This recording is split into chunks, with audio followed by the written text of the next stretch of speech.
मैं लगभग मरने के कगार पे हूँ, प्लीज प्लीज प्लीज मुझे बचा लो।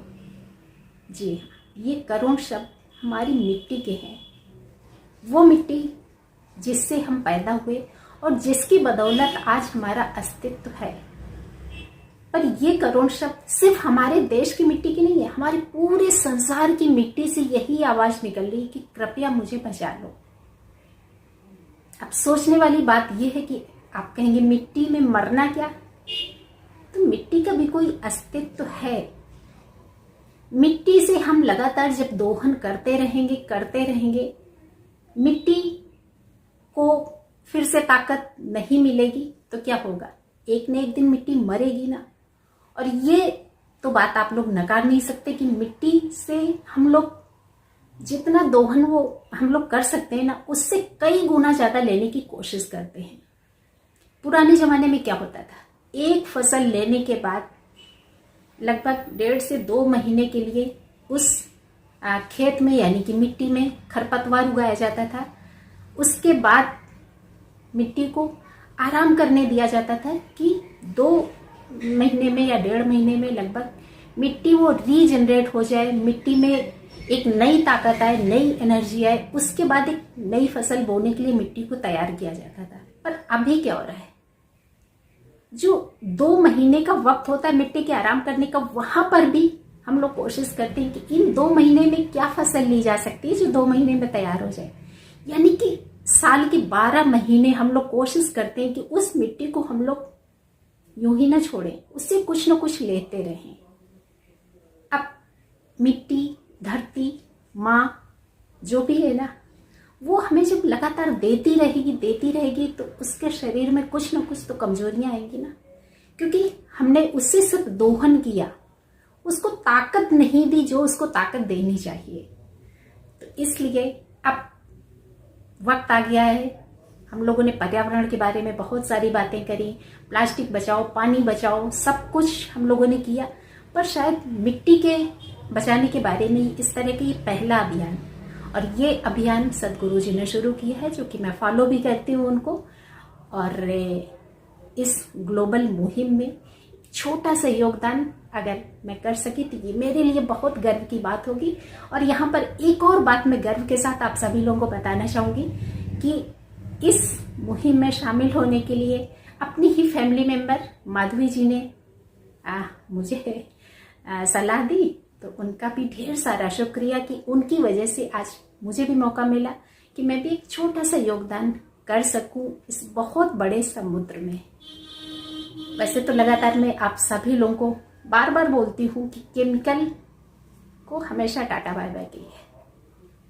फार्मिंग जो लोग करते हैं वो तो एक बड़े लेवल पर करते हैं, पर शुरुआत हम लोग अगर 2 गमलों से 4 गमलों से जो भी करते हैं, तो शुरुआत हमारी वहीं से ऑर्गेनिक होनी चाहिए। ऑर्गेनिक मिट्टी रखेंगे, ऑर्गेनिक हमारे फल फूल सब्जियां होंगे, तो हमारा दिल और दिमाग भी रहेगा बिल्कुल ऑर्गेनिक। तो जब ऑर्गेनिक हम लोग बात करते हैं ना, तो ऑर्गेनिक करना, ऑर्गेनिक बात करना, दोनों हमारे लिए बहुत जरूरी होते हैं। ऐसा नहीं होता कि हम सिर्फ बातों में ऑर्गेनिक हो रहे हैं, काम में नहीं। ऑर्गेनिक मिट्टी के क्या क्या फायदे हैं बीच बीच में मैं बताती रहती हूँ। आपने केमिकल डाला यानी कि बहुत सारे कीड़े मकोड़ों का खात्मा। जैसे डायनासोर हमारी धरती से विलुप्त हो गया ना, इसी तरह की न जाने कितनी कीड़े मकोड़ों की प्रजातियां विलुप्त हो गई हैं केमिकल्स की वजह से। अननेसेसरी का ढेर सारा पेस्टिसाइड, इंसेक्टिसाइड डाल के जो कुछ पैदा होता खेतों में से, इतना केमिकल का असर जो हमारी बॉडी पे जा रहा है, जो हमारे आजकल के छोटे छोटे बच्चे चश्मा पहनते हैं, नई नई तरीके की बीमारियां जो हम लोग कहते थे कि 60 के बाद में होती हैं, वो अभी हो रही हैं 16 के बच्चों को। क्या है, सब कुछ केमिकल का असर ही तो है। जलवायु परिवर्तन, ढेर सारा हमारे आसपास का प्रदूषण, सब कुछ कुल मिला के हमें भी रोग जनित करता है, हमारी मिट्टी को भी रोग जनित करता है। पर आप सोचेंगे हम अपने आप को बचा लेंगे, मिट्टी से हमारा क्या लेना देना, तो यहाँ पर भी हमारा सोचना बिल्कुल गलत। मिट्टी है तो हम हैं, मिट्टी से ही हमारा अस्तित्व है, मिट्टी से ही जानवरों का भी अस्तित्व है, तो मिट्टी को तो हमें बचा के रखना ही रखना पड़ेगा।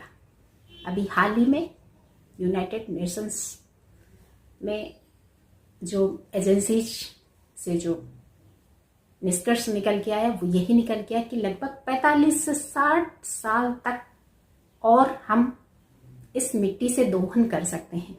उसके बाद मिट्टी इतनी बेकार हो जाएगी कि इसमें ना तो कुछ पैदा होगा और न ये किसी काम की होगी, सिर्फ एक रेत बन के रह जाएगी, बालू। अब बालू में क्या आप कुछ उगा सकते हैं? बिल्कुल नहीं। रेगिस्तान में आप क्या उगाएंगे? कुछ भी नहीं उगा पाएंगे। उस बालू को हमें प्रोडक्टिव करना होता है कैसे? ढेर सारा उसमें ऑर्गेनिक मैटर्स मिला के, तो उस बालू को जब ढेर सारा हमने खिला पिला के जब अच्छे से उसको ऑर्गेनिक मिट्टी बनाया, तब वो बनती है उपजाऊ। और उसी रेत से जब सारी चीजें खींच ली जाएंगी, उनका दोहन कर करके उसमें नया जीवन नहीं दिया जाएगा, उस मिट्टी को रेस्ट नहीं दिया जाएगा, तो धीरे धीरे उसकी उर्वरक शक्ति जब खत्म हो जाएगी, तो उसमें जब कुछ पैदा नहीं होगा तो हम तो वैसे ही भूखे मर जाएंगे। 25 से 30 साल बाद अगर यही हाल रहा तो कुछ ऐसी नौबत आएगी कि कुछ को खाना मिलेगा, कुछ को नहीं मिलेगा। फिर वहां पर भी वही हाल होगा, जिसकी लाठी उसकी भैंस, यानी कि जो बलवान होगा उसको तो खाना मिल जाएगा और जो बलवान नहीं होगा वो बेचारा अननेसेसरी मारा जाएगा। कई सारे लोग मान के बैठे थे कि अमीरी का मतलब कुछ भी पाना, गरीबी का मतलब सब कुछ खोना। पर कुदरत ने बीते हुए 2 सालों में हम इंसानों को अच्छे से पहचान करा दी कि अमीरी और गरीबी सब एक समान, क्योंकि कोई भी विपत्ति आती है, भले वो भूखमरी हो, कोई इस तरह की आपदा हो जैसे कि हमारी कोविड काल में आई, अमीरी गरीबी का फर्क नहीं देखती, जो शायद बहुत सारे लोगों ने देखा। जेब में पैसे डाल के घूमते रहे पर सांसें नहीं बचा पाए। सदगुरु जी जिनकी मैं बात कर रही हूँ, जब 65 साल के होके 65 ईयर्स के होके लगभग 30,000 किलोमीटर की यात्रा कर सकते बाइक पे, सिर्फ इसी मुहिम को कामयाब बनाने के लिए, तो क्या हम लोग घर बैठ के छोटा सा आंदोलन नहीं कर सकते? बिल्कुल। और वो भी अपने लिए, किसी और के लिए नहीं, अपने लिए, अपने बच्चों के लिए, अपनी आगे आने वाली जनरेशन के लिए। और सिर्फ आज नहीं, मेरा हर कदम पे बार बार यही एक प्रयास रहता है कि ज्यादा से ज्यादा आप लोगों को मोटिवेट कर पाऊं कुछ पेड़ पौधों के लिए, वो भी बिल्कुल ऑर्गेनिक तरीके से। तो आप हम सब की बारी है अपना अपना हाथ उठाने की, और शुरुआत हम लोग करेंगे अपने घर से ही। ये नहीं सोचेंगे कि हम कोई बहुत बड़े लेवल पर फार्मिंग नहीं कर रहे हैं।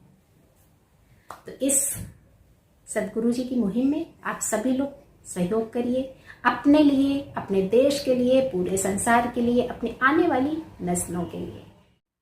और जब अपनी मिट्टी की बात हो रही है ना, तो एक छोटा सा और अपना प्रस्ताव रखना चाहूंगी। खाद के बारे में, कंपोस्ट के बारे में बहुत सारे लगातार सवाल उठते रहते हैं। लोगों को ऑर्गेनिक चाहिए, होममेड कंपोस्ट चाहिए, पर कीड़े मकोड़ों से नफरत है। तो सच्चाई कुछ और होती है। बिना कीड़े मकोड़ों की खाद नहीं। मिट्टी को ऑर्गेनिक रखना है, कीड़े मकोड़ों का सहारा लेना पड़ेगा। जहां तक संभव हो पेस्टिसाइड का कम से कम इस्तेमाल। होता क्या है, मिट्टी में आपने जरा सा कीड़ा देखा, तुरंत फटाफट से बोतल उठाई और छिड़काव कर दिया। बहुत सारे लोग पूछते रहते हैं शंख जैसे कीड़े हो गए, और आपको मैं सच बताऊं, आज तक शंख जैसे कीड़ों को मारने के लिए मैंने कोई प्रयास नहीं किया, क्योंकि ये सब हमारे प्रकृति का हिस्सा है। हमारे प्रकृति में एक बैलेंस बना के चलते हैं। अगर आप सोचे कि हर कीड़े मकोड़े को आप मार देंगे तो बैलेंस तो गड़बड़ हो गया। और शायद यही कारण है कि न जाने कितनी प्रजातियां विलुप्त हो गई डायनासोर की तरह, और बची खुची और भी जो विलुप्त हो जाएंगी, तो हमारी मिट्टी में ऑर्गेनिक तत्व खत्म, तो मिट्टी हमारी एक रेत बन के रह जाएगी। अब रेत में आप क्या उगाएंगे? कुछ भी नहीं। रेत से जब आप कुछ उगा नहीं पाएंगे और मिट्टी को केमिकल्स डाल डाल के धीरे धीरे आप रेत बना रहे हैं, तो एक गलती भी हमारी है। तो इस गलती का खामियाजा भी हमें को भुगतना पड़ेगा। तो बहुत बड़ा खामियाजा हमें न भुगतना पड़े, इसके पहले हमें जागरूक होना है, अपना छोटा सा योगदान जरूर करना है। #Save soil. इस मुहिम में जुड़िए, अपना थोड़ा सा ही सही पर योगदान अपना जरूर करिए। आप अपना योगदान एक मिस्ड कॉल के जरिए भी कर सकते हैं। और इस नीचे दिए गए नंबर पर आप मिस्ड कॉल करिए, आप अपना एक छोटा सा योगदान करिए, क्योंकि मिट्टी है तो हम हैं। तो मिट्टी को बचाना यानी अपने आप को बचाना। तो उम्मीद करती हूँ कि आप सभी लोग समझदार हैं और अपने अपने हिसाब से अपना अपना योगदान जरूर करेंगे।